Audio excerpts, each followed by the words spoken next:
The mind-controlled gadget revolution. The bustling city of NeoPrime thrived under neon lights and futuristic technology. Among its many wonders was the latest breakthrough, mind-controlled gadgets. These devices were the brainchild of Elysium Tech, a corporation that had mastered neural synchronization. With just a thought, people could control drones, unlock doors, or even prepare meals. For Aira, a young tech enthusiast, the gadgets were more than tools. They were her ticket to independence. Born with limited mobility, Aira had spent years relying on others for daily tasks.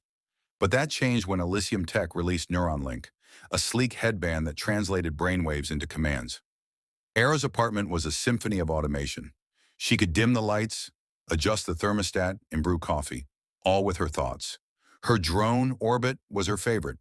Small and agile, Orbit carried groceries, delivered messages, and even recorded Aira's vlogs. Life had become seamless, almost magical, but with great power came great risks. One evening, as Aira relaxed on her couch, Orbit hovered nearby, projecting a holographic movie. Suddenly, it froze mid-air. Aira frowned, focusing on the mental command to resume playback. Instead, Orbit's projector flickered, displaying a strange series of codes. A robotic voice echoed, "System override initiated." Panic set in.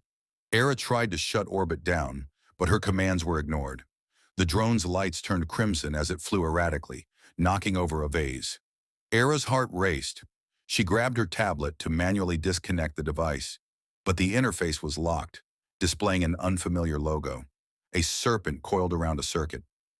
Elsewhere in NeoPrime, chaos erupted. Reports flooded in of mind-controlled gadgets turning rogue, locking users out of homes, redirecting drones, even hijacking vehicles. The city's grid was under attack by the Null Syndicate, a notorious hacker collective. Their goal?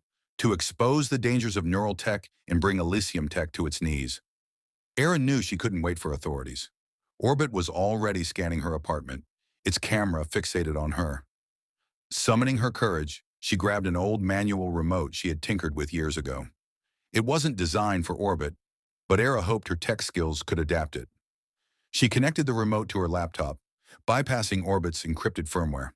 Her fingers flew over the keyboard, coding a countercommand. Sweat beaded on her forehead as Orbit loomed closer, its mechanical arm extending ominously.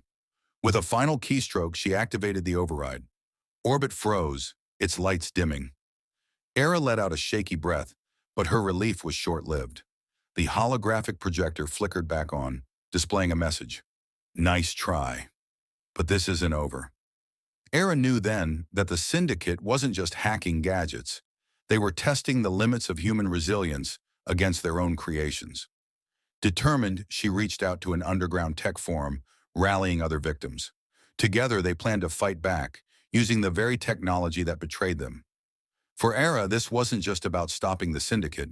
It was about reclaiming the promise of innovation, one that empowered, not enslaved. As the city descended into digital warfare, Aira's resolve hardened. She wasn't just a user anymore. She was a defender of the future.